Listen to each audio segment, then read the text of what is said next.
The last 15 years have been the story of global China.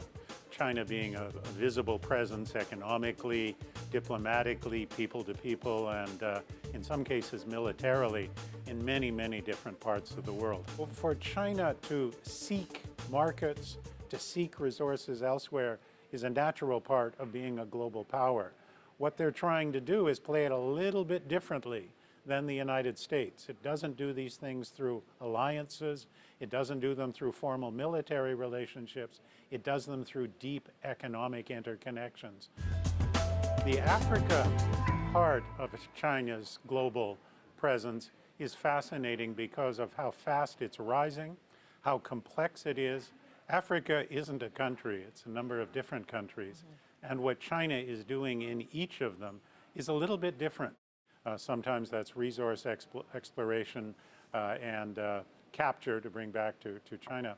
But it's also about infrastructure, the Belt and Road Initiative, the great Chinese ambition of the last 5 years. Africa is part of that process. And so from a Chinese perspective, Africa is a natural partner. It's different than Southeast Asia. It's different than other parts of the world. But it's one where their economic and now their international influence is being seen and strengthened in important ways. China is building bridges, roads, rail lines in Latin America. It's also playing a new role in Latin America in the multilateral institutions.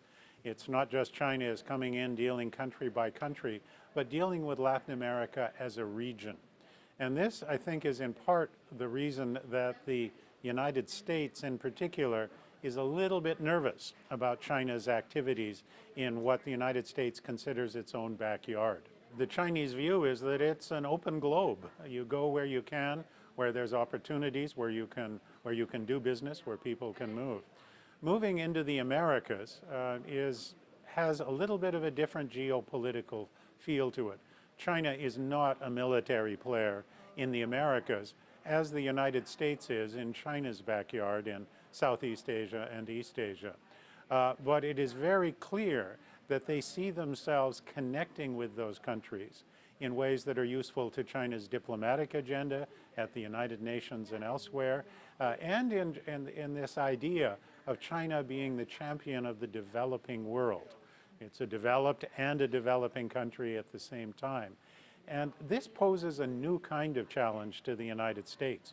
It's not military, but it is this creeping kind of power, this creeping kind of influence and image that makes many in Washington nervous. China is active in scientific research. They have indicated that as the ice recedes and the waters are more navigable, that they're very interested in it for commercial purposes, not just research purposes. And in that sense, China is becoming a player in our neighborhood. Their intentions are, as always, mixed.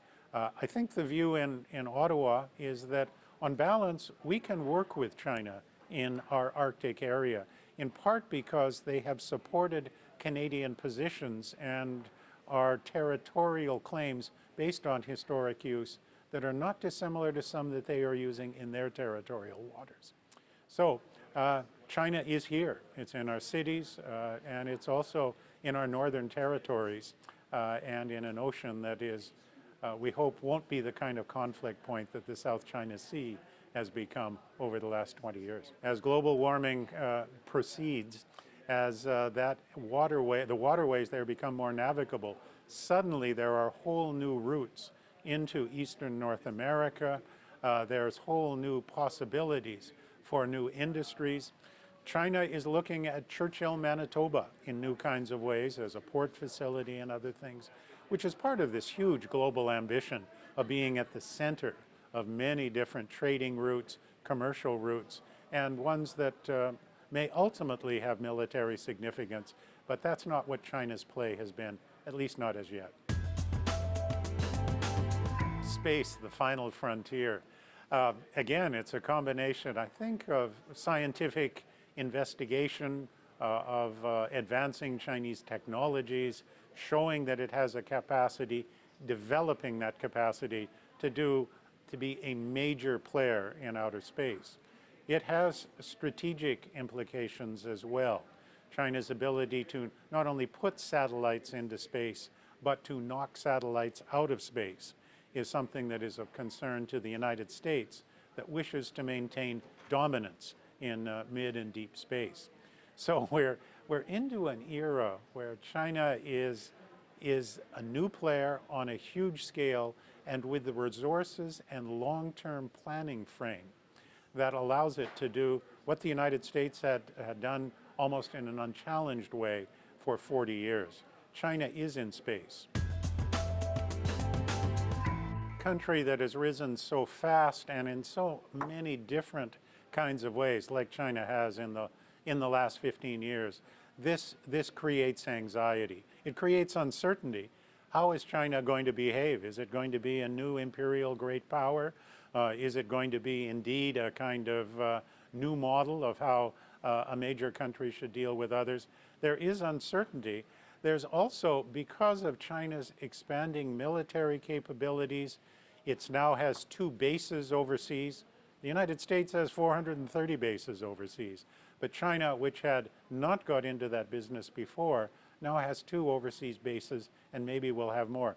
So for all of those reasons, everywhere in the world, there is a combination of uncertainty and sometimes anxiety about what China is doing.